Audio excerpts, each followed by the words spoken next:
मेरी बीवी रोज सुबह 4 बजे उठकर हमारे पड़ोसी अंकल के घर में जाती थी और कुछ घंटों बाद जब वापस आती तो उसकी हालत खराब होती थी। वह हर रोज चुपके से ये करती थी। आखिर वो उनके साथ क्या करती हैं, इसी राज को जानने के लिए मैंने उसका पीछा किया। उसके बाद मैंने देखा कि वो तो मेरा नाम मुकेश है। मैं अपने माता पिता का इकलौता बेटा था, लेकिन दुर्भाग्यवश मेरे माँ पापा मेरे बचपन में ही चल बसे।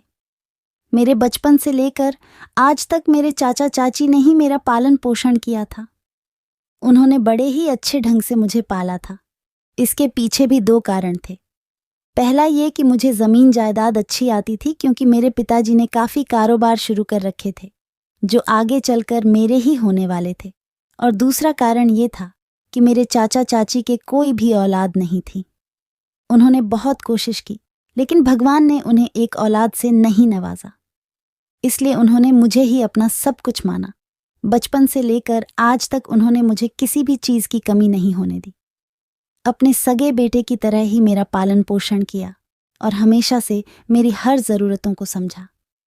मैं भी मन लगाकर पढ़ाई करता था, क्योंकि मेरे चाचा जी अक्सर कहते थे कि मेरे पिताजी का सपना था कि मैं पढ़ लिख कर एक अच्छी सरकारी नौकरी हासिल करूं। दरअसल मैंने अपने माता पिता को अच्छी तरह से नहीं देखा था, क्योंकि मैं इतना छोटा था जब उनकी डेथ हो गई थी। लेकिन उनके बारे में चाचा जी मुझे जो बातें कहते थे वह पूरी तरह से मुझे याद थी। इसलिए मैं अपने माता पिता की आखिरी का सपना ज़रूर पूरा करना चाहता था। इसलिए मैं दिन रात मेहनत करता रहा और एक अच्छी सरकारी नौकरी भी हासिल कर ली। अब चाचा जी और चाची जी भी खूब खुश थे। उन्होंने मुझसे कहा कि तू अपने पैरों पर खड़ा हो गया है, तुझे अपनी जिम्मेदारियों को भी समझना चाहिए। मैं उनकी बातों को जैसे गहराई में नहीं ले रहा था, क्योंकि मैंने आज तक उन्हें कभी पराया समझा ही नहीं था। मेरा अपना सब कुछ मैं अपने चाचा चाची को ही मानता था, और मुझे अपने धन दौलत का भी ज़रा भी गुरूर नहीं था, क्योंकि मेरे पिताजी ने जो कारोबार खड़े किए थे वह सब मैंने चाचा चाची को ही सौंप दिया था, और बचपन से लेकर आज तक वो ही वह कारोबार संभालते आ रहे थे और वही मेरी देखभाल करते आ रहे थे। मुझे ज़रा भी नहीं था कि यह कारोबार मेरा है, लेकिन एक रोज़ जब चाचा जी ने मुझे ऐसी बात कह डाली कि मेरा अंदर से सब चूर हो गया। मुझे समझ में नहीं आया कि चाचा जी आखिर मेरे साथ ऐसी बातें क्यों कर रहे हैं। मुझे कुछ भी समझ में नहीं आ रहा था। चाचा जी ने मुझसे कहा कि अब तू तेरे पैरों पर भी खड़ा हो गया है और इस काबिल भी हो गया है कि तुम अपनी अच्छे बुरे की पहचान कर सकें। इसलिए अब हम लोगों को तुमसे कोई रिश्ता नाता नहीं रखना है। तुझे जो तेरे पिताजी के हिस्से में ज़मीन जायदाद आती है वह लेकर तू अलग हो जा, और अब तो तेरे पास सरकारी नौकरी भी है। इसलिए तो हम लोगों पे मेहरबान मत रह। अब हम लोग तुमसे अलग रहना चाहते हैं। मैं अपने चाचा जी के किसी भी बात का जवाब नहीं दे पाया। मुझे समझ में नहीं आ रहा था कि आखिर वह ऐसे क्यों बोल रहे हैं। मेरे मुंह से सिर्फ इतना ही निकला कि क्या मुझसे कोई गलती हो गई है। तभी वह कहने लगे कि वह सब हमें नहीं पता, लेकिन न जाने मुझे किन गुनाहों की सज़ा चाचा और चाची ने दे दी और मुझे अलग कर दिया। उन्होंने मेरे पिताजी की सारी ज़मीन जायदाद मुझे सौंप दी। अब मैं सरकारी नौकरी के साथ साथ पिताजी के कारोबार को भी आगे बढ़ाने लगा। मुझ पर काम का इतना ज़्यादा प्रेशर हो गया था कि मुझे कुछ भी समझ में नहीं आ रहा था, क्योंकि दोनों काम एक साथ करना मेरे लिए बड़ा ही मुश्किल था। इसलिए तभी एक रोज़ मेरे दोस्त ने मुझसे कहा कि तुझे अभी शादी कर लेनी चाहिए, ताकि तेरा काम में भी हाथ बंट जाए और तू अकेलापन भी महसूस ना करे। मुझे मेरे दोस्त की बात ठीक लगी। तभी एक रोज़ मैं घूमने के लिए शहर से बाहर गया तो मेरी नज़र एक लड़की पर पड़ी थी। इसका नाम शर्मीली था। मैं शर्मीली से पहली नज़र में ही प्यार कर बैठा, क्योंकि शर्मीली देखने में इतनी ज़्यादा सुंदर थी कि मैं उसे दिल दे बैठा। मैंने जैसे तैसे शर्मीली को प्रपोज़ किया तो उसने मेरा प्रपोज़ल एक्सेप्ट कर लिया और मैं शर्मीली के साथ उसके घर पर चला गया। शर्मीली के माता पिता से मैंने शादी का प्रस्ताव रखा। उसके माता पिता ने पहले तो मेरी बातों को गहराई में नहीं लिया, लेकिन फिर उन्होंने भी मेरे अंदर कुछ खूबियां देखीं और मुझे उस घर का दामाद बनाने के लिए तैयार हो गए। फिर मैं शर्मीली के साथ शादी करके उसे अपने शहर में ले आया और अपनी गृहस्थी को अच्छी तरह से व्यतीत करने लगा। तभी एक रोज मेरे बैठे बैठे मन में आया कि चाचा जी ने तो मेरा साथ छोड़ दिया, लेकिन मुझे तो उन लोगों का आशीर्वाद लेना ही चाहिए। फिर मैंने शर्मीली को सारी बात बताई और उससे कहा कि हम लोगों को चाचा चाची के घर पर जाना चाहिए, उनका आशीर्वाद लेना चाहिए। तभी शर्मीली को कोई चीज से कोई आपत्ति नहीं हुई और हम दोनों चाचा चाची के घर पर चले गए और उनका आशीर्वाद लेने के लिए जैसे ही हम लोगों को उन्होंने देखा तो उनका चेहरा गुस्से से लाल हो गया और उन्होंने हमें धक्के मारकर घर से बाहर निकाल दिया। उनका ऐसा बर्ताव मुझे बार बार आश्चर्यचकित कर रहा था। मैं अंदर से पूरी तरह से परेशान हो गया। तभी शर्मीली भी मुझसे कहने लगी कि तुम्हें क्या मिलता है, बार बार अपनी बेइज्जती करवाने से जब तुम्हें इन लोगों ने बेदखल कर ही दिया है तो तुम बार बार इन लोगों के पास क्यों जाते हो। शायद शर्मीली की बातें ही अब मुझे ठीक लगने लगीं और मुझे एहसास हो गया कि शायद चाचा चाची जी मुझसे कोई रिश्ता नहीं रखना चाहते। अब मुझे भी उन लोगों का पीछा करना छोड़ देना चाहिए। फिर मैंने चाचा चाची से बात करना बंद कर दिया और उन लोगों के आसपास भी नहीं भटकता था और न ही मेरे मन में एक बार के लिए भी ख्याल लेकर आया, क्योंकि जब उन लोगों को मेरी ज़रूरत नहीं है तो फिर मुझे भी नहीं है। फिर मैं अपने गृहस्थी जीवन में ऐसे ही खुशहाल रहने लगा। खैर, अब ऐसे ही दिन निकलते रहे। अब कुछ दिनों बाद मुझे शर्मीली पर भी कुछ अजीब सा शक होने लगा। शर्मीली सवेरे सवेरे 4 बजे उठती और नहाते ही सीधा घर से बाहर चले जाती। मुझे समझ में नहीं आता था कि वह घर से बाहर कहाँ पर जाती है। पहले पहले तो मुझे लगा कि यूं ही थोड़ी देर टहलने के लिए जाती होंगी, क्योंकि कई बार इंसान को अंदर ही अंदर घुटन होने लगती है तो वह बाहर की ताज़ा हवा खाने के लिए घर से बाहर चला जाता है। लेकिन फिर मैंने शर्मीली पर इस तरह कोई भी ध्यान नहीं दिया।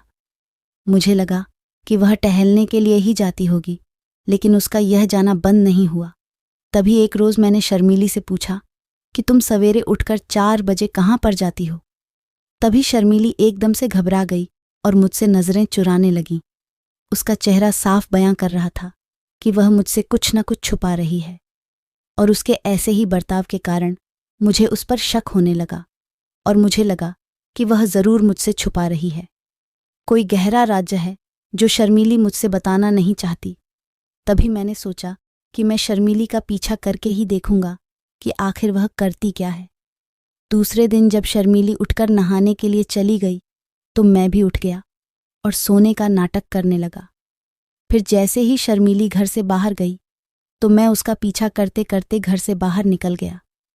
जब मैंने बाहर जाकर देखा तो मैंने देखा कि शर्मीली हमारे पड़ोस के अंकल के घर में गई है और कुछ देर बाद उनके घर से जब बाहर आती है तो उसका चेहरा पूरी तरह से पसीने से लथपथ होता है और वह जैसे मानो रो कर आई हो। मुझे तो कुछ भी समझ में नहीं आ रहा था कि आखिर शर्मीली उसके घर में करके क्या आ रही है। दरअसल उस घर में तो सिर्फ अंकल ही रहते थे, उनका आगे पीछे कोई भी नहीं था। अकेले ही वह अपना जीवन यापन कर रहे थे और भला शर्मीली उनके घर में सवेरे सवेरे क्या करने जाती है। यह सब बातें मुझे अंदर से झकझोर करके रख रही थीं। मुझे कुछ भी समझ में नहीं आ रहा था। मैं शर्मीली से पूछ भी नहीं सकता था, क्योंकि कुछ दिन मैंने जब उसे पूछा था तो उसने मुझे किसी भी बात का जवाब नहीं दिया था और उल्टा मुझसे बातें छुपाई ही थीं। इसलिए मैं अंदर ही अंदर परेशान रहने लगा कि आखिर मुझसे क्या छुपा रही है। शर्मीली उस अंकल के पास करने क्या जाती है और जब उस घर से बाहर निकलती है तो उसका हुलिया ऐसा क्यों होता है।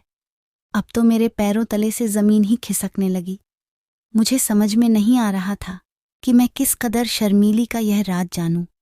यह बात मैं किसी को बता भी नहीं सकता था, क्योंकि कोई नहीं था जिसको मैं यह सब बातें बता सकूं, क्योंकि चाचा चाची के अलावा तो वैसे भी मेरा कोई नहीं था और शर्मीली के माता पिता को मैं बताना नहीं चाहता था, क्योंकि मैं नहीं चाहता था कि वह इतनी दूर होकर परेशान हो। उन्हें तो अपनी बेटी की वैसे भी फिक्र ही लगी रहती होगी, क्योंकि वह इनसे इतनी दूर जो रहती है। मैं किसी भी तरह से उन्हें परेशान नहीं करना चाहता था और चाचा चाची मुझे अपने पास भी नहीं देखना चाहते थे, तो मैं उससे बात भी नहीं कर सकता था और मेरा कोई खास दोस्त भी नहीं था जिसके साथ मैं इतनी गहरी बातें शेयर कर सकूं। खैर, अब मैं अपने मन पर यही सब बोझ लेते पूरा दिन सोचता रहता कि आखिर शर्मीली उस घर में करने क्या जाती है। मैं ये बातें उन अंकल से भी नहीं पूछ सकता था, क्योंकि अगर मैं उनसे पूछता तो वह सतर्क हो जाते।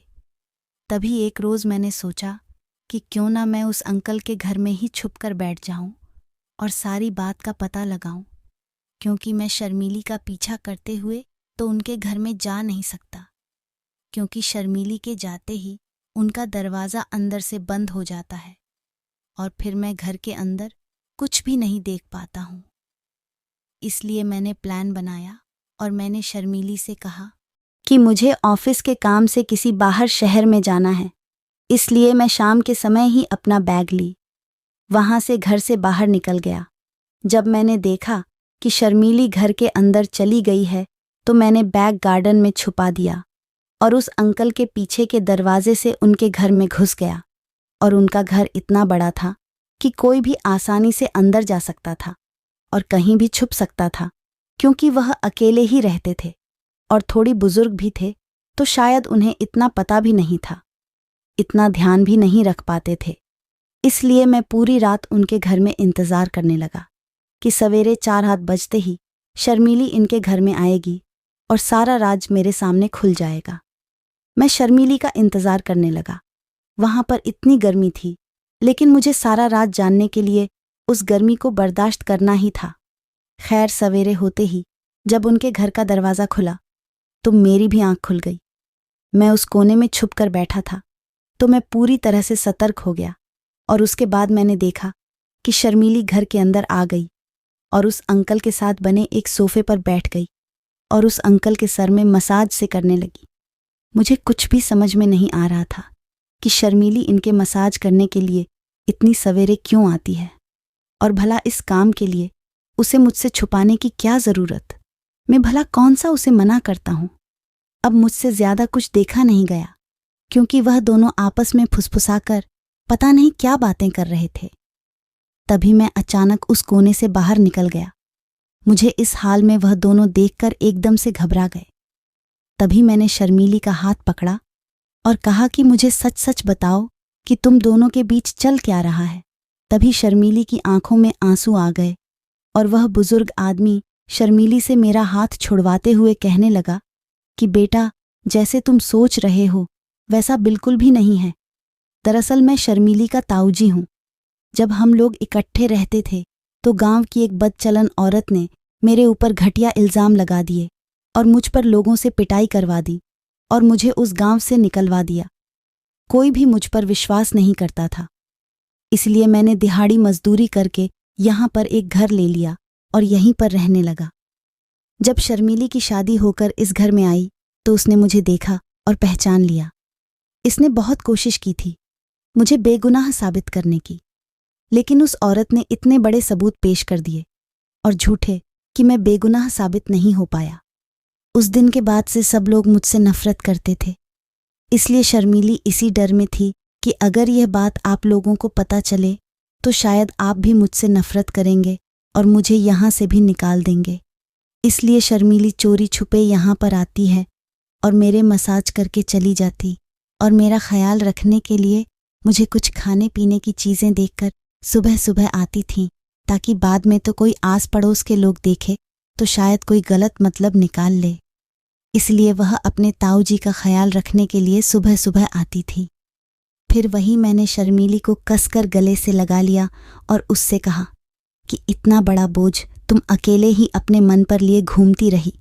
अगर तुम मुझे एक बार के लिए भी कह देती तो मैं तुम्हारी ज़रूर मदद करता है। ऐसे ही मैं उसके ताऊजी को अपने घर पर ले गया और उसका बड़े ही गहराई से केस लड़ा और उनके ताऊजी को बेगुनाह साबित कर दिया। और उस औरत ने भी हम लोगों के डर से गुनाह कबूल कर लिया कि उसने कुछ साल पहले उनके ऊपर गलत इल्ज़ाम लगाए थे और गांव वालों से उनकी बेवजह पिटाई करवाई थी।